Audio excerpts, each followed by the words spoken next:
दोस्तों नमस्कार। दोस्तों नरेश मीणा झालावाड़ जेल में बंद है और उनकी रिहाई के लिए लगातार कोशिशें की जा रही हैं। नरेश मीणा के समर्थक झालावाड़ से लेकर टोंक, बूंदी और बांदीकुई तक लगातार प्रदर्शन कर रहे हैं, ज्ञापन दे रहे हैं, रैलियां निकाल रहे हैं, लेकिन नरेश मीणा की रिहाई पर अभी तक कोई भी फैसला नहीं हो पाया है। जब बांदीकुई में बड़ी रैली हुई थी तब नरेश मीणा के समर्थकों ने यह बड़ा ऐलान कर दिया था कि अगर 8 अगस्त को नरेश मीणा की रिहाई नहीं होती है तो 16 अगस्त को नरेश मीणा का जन्मदिन है और जन्मदिन पर विधानसभा का घेराव किया जाएगा। जयपुर में बड़े आंदोलन को लेकर चेतावनी दे डाली थी, लेकिन अब नरेश मीणा का जन्मदिन भी निकल चुका है और ऐसे में नरेश मीणा के समर्थकों का गुस्सा लगातार बढ़ता जा रहा है।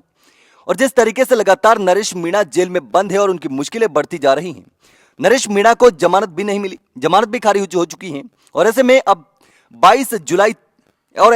22 अगस्त तक तो नरेश मीणा की न्यायिक हिरासत है, यानी 22 अगस्त से पहले कुछ भी फैसला होता नजर नहीं आ रहा है। और 22 अगस्त को फैसला होगा कि नरेश मीणा की न्यायिक हिरासत जो है उसको आगे बढ़ाया जाता है या फिर नरेश मीणा को रिहा किया जाता है। लेकिन जिस तरीके से लगातार नरेश मीणा की मुश्किलें बढ़ रही हैं, कोर्ट ने कहा था कि नरेश मीणा आदतन अपराधी है और उसको जमानत नहीं दी जा सकती। ऐसे में अब यह संभावना जो है वो कम नजर आने लगी है। लेकिन अब देखने वाली बात यह है कि नरेश मीणा के समर्थक जो हैं वो जयपुर में बड़ा आंदोलन करते हैं या नहीं करते हैं, जयपुर में जाकर विधानसभा का घेराव करते हैं या नहीं करते हैं, क्योंकि पहले भी समरावता हिंसा मामले में जयपुर आंदोलन का और विधानसभा घेराव का ऐलान कर चुके थे, लेकिन उसके बाद हुआ कुछ नहीं। नरेश मीणा के समर्थकों ने विधानसभा का घेराव नहीं किया, जयपुर में कोई बड़ा आंदोलन नहीं हुआ, जबकि वो ऐलान कर चुके थे और इसके लिए पीले चावल भी बांट चुके थे। और ऐसे में इस बार भी ये संदेह है कि नरेश मीणा के समर्थक नरेश मीणा की रिहाई के लिए और झालावाड़ में जो हादसा हुआ उन मासूम बच्चों को न्याय दिलाने के लिए अब जयपुर में विधानसभा घेराव का कार्यक्रम करेंगे या नहीं करेंगे, ये सस्पेंस में है।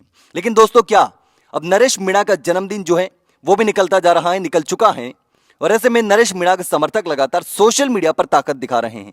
लेकिन अब देखने वाली बात यह है कि नरेश मीणा के समर्थक धरातल पर ताकत कब दिखाएंगे, धरातल पर कब आंदोलन करने को उतरेंगे, जयपुर में विधानसभा का घेराव कब करेंगे, क्योंकि टोंक, झालावाड़, बांदीकुई और बूंदी में लगातार प्रदर्शन कर रहे हैं, सड़कों पर उतर रहे हैं नरेश मीणा के समर्थक, लेकिन जयपुर में नहीं पहुंच रहे। जयपुर को लेकर अभी भी सस्पेंस बना हुआ है। अब नरेश मीणा का जन्मदिन निकल चुका है, लेकिन ऐसे में अब देखना यह होगा कि अब नरेश मीणा की रिहाई के लिए विधानसभा का घेराव होता है या नहीं होता है। नरेश मीणा के समर्थक अब कोई बड़ा कदम उठाते हैं, लेकिन अब नरेश मीणा की रिहाई का इंतजार जो है वो नरेश मीणा के समर्थक, समरावता गांव के लोग, मीणा समाज के लोग और नरेश मीणा के परिवार को भी है। इंतजार लगातार लंबा होता जा रहा है और इंतजार में बैठे हैं नरेश मीणा के समर्थक और परिवार के लोग कि आखिर नरेश मीणा जेल से कब बाहर आएंगे, क्योंकि पहले भी नरेश मीणा समरावता हिंसा मामले में 8 महीने की जेल काट चुके हैं। 8 महीने बाद नरेश मीणा मुश्किल से जेल से बाहर निकले थे और उसके कुछ ही दिन बाद वापस से नरेश मीणा झालावाड़ मामले में जेल में चले गए और तभी से लगातार जेल में बंद है। लेकिन ऐसे में अब देखना यह होगा कि नरेश मीणा की रिहाई के लिए अब जयपुर में बड़ा आंदोलन होगा या नहीं होगा। लेकिन दोस्तों इस पूरे मामले पर आप क्या सोचते हैं? क्या नरेश मीणा की रिहाई के लिए अब जयपुर में जाकर विधानसभा का घेराव का कार्यक्रम होगा या नहीं होगा? और आखिर नरेश मीणा के खिलाफ ये बड़ी साजिश कौन कर रहा है? कौन आखिर नरेश मीणा को जेल में रखने की साजिश कर रहा है, फंसा रहा है? दोस्तों आपको जो भी लगता हो मुझे कमेंट करके जरूर बताना।